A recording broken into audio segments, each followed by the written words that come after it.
আচ্ছা, আমি যদি বলি আপনি ইনকাম করেন বলে খেতে পান, এটা পুরো মিথ্যে কথা। বরং ঈশ্বর আপনাকে খেতে দেন বলে আপনি খেতে পান, তবে কি বিশ্বাস করবেন? চলুন একটু বিশ্বাস করানোর চেষ্টা করি। আজ পর্যন্ত কোথাও দেখেছেন একটা ক্ষুদ্রতম পিঁপড়া না খেয়ে মারা গেছে? বা এমন কোন পাখি দেখেছেন যে ভোরবেলায় খাবারের সন্ধানে বেরিয়েছে কিন্তু খাবার না নিয়ে খালি মুখে ফিরে এসেছে? কিংবা যে তিমি মাছের প্রতিদিন গড়ে 3 থেকে 4 টন খাবার লাগে, এত খাবার লাগা সত্ত্বেও কোনো তিমি মাছ না খেয়ে মারা গেছে? সে কি এত খাবার সমুদ্রে উপার্জন করে রেখেছে? কিংবা এমন হয়েছে সমুদ্রের সমস্ত মাছ শেষ হয়ে গেছে, অথচ আপনি প্রতিনিয়ত চিন্তিত কাল আমাকে খাওয়াবে কি? চলুন একটু বিস্তারিত ভাবে আলোচনা করি। আমরা প্রায় অকারণে এক ভয়ের ভিতরে বাস করি। আজ আমি ইনকাম করতে পারছি বলে তাই খেতে পারছি, কাল যদি আমার ইনকাম না থাকে তাহলে খাবো কি? কিংবা সে আমাকে খাওয়াচ্ছে বলে আমি খেতে পাচ্ছি, সে যদি আমাকে না খাওয়াতো হয়তো আমি বেঁচেই থাকতাম না। এই ভাবনা শুনতে বাস্তব মনে হলেও গভীরে গেলে একদম ভ্রান্ত। কারণ আপনি কতটুকু খাবেন, সেই খাবার কোথা থেকে আসবে, কোন পথে এসে আপনার কাছে পৌঁছাবে, সেই পুরো ব্যবস্থার পরিকল্পনাকারী আপনি নন, বরং ঈশ্বর। একটু ভেবে দেখুন, যেদিন আপনি জন্মগ্রহণ করেছিলেন সেদিন আপনি সম্পূর্ণ অক্ষম ছিলেন। না আপনি কাজ করতে পারতেন, না আপনি টাকা ইনকাম করতে পারতেন, এমনকি নিজের খাবারটুকু তৈরি করার সামর্থ্য ছিল না। এমনকি এই পৃথিবীতে আপনার জন্য জমানো আগে থেকে কোনো খাবারও ছিল না, তবুও আপনি না খেয়ে মারা যাননি। বলতে পারেন কেন? কারণ ঈশ্বর সেই মুহূর্তে আপনার জন্য খাবারের ব্যবস্থা করে রেখেছেন মায়ের স্তনের দুধের মধ্যে। সেই খাদ্য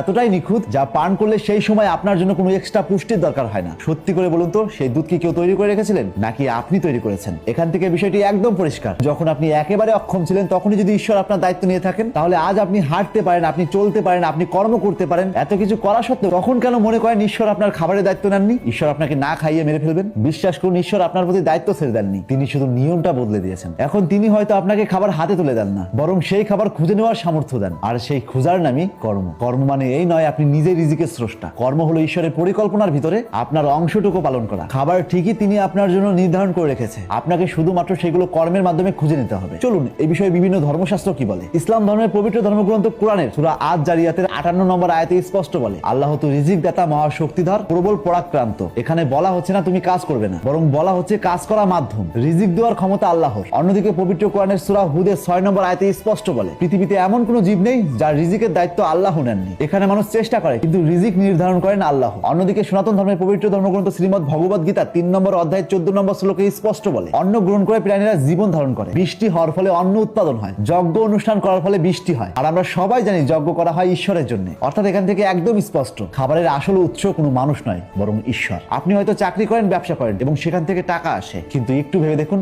আপনি কি বৃষ্টি নামাতে পারেন? ফসল কি আপনি নিজে তৈরি করতে পারেন? প্রকৃতি, মাটি, বাতাস, সূর্য, এমনকি আপনার নিজের শরীরটাও আপনার নিজের সৃষ্টি নয়। এগুলো সবই সৃষ্টিকর্তার হাতে। আপনার কাছে হয়তো অঢেল টাকা আছে, কিন্তু ঠিকমতো বৃষ্টি না হলে ফসল হবে না, আর ফসল না হলে খাদ্য সংকট তৈরি হবে। ইতিহাসে বহুবার দেখা গেছে মানুষ শহর রাজধানীতে থেকেও দুর্ভিক্ষের মুখোমুখি হয়েছে, কারণ সেই সময় সবার কাছে টাকা ছিল কিন্তু কোনো খাদ্য ছিল না। তখন টাকার চাইতেও খাদ্য ছিল দুর্লভ। আর একটা বাস্তব উদাহরণ দিই, ধরুন আপনার ব্যাংকে প্রচুর টাকা, বাড়িতে আপনার সমস্ত